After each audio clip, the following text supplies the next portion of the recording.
Meron tayong issue doon sa side ng disc brake.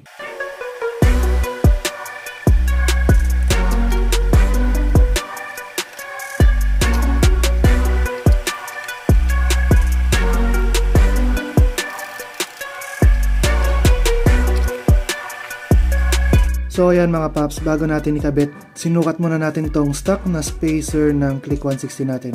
Nasa around 20.5 mm. So pareho yan, left and right. Then sukatin naman natin tong hub and mile natin. So ito naman yung hub and mile na ikakabit natin, and as you can see, nasa 20.5 din siya. So mukhang sukat naman. So try natin ikabit sa motor ngayon.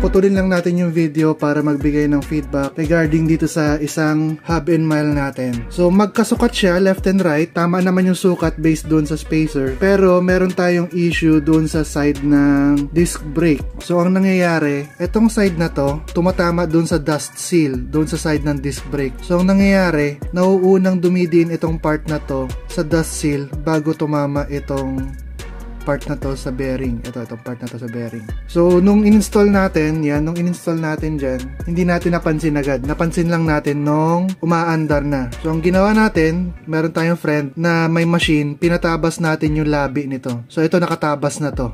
Okay?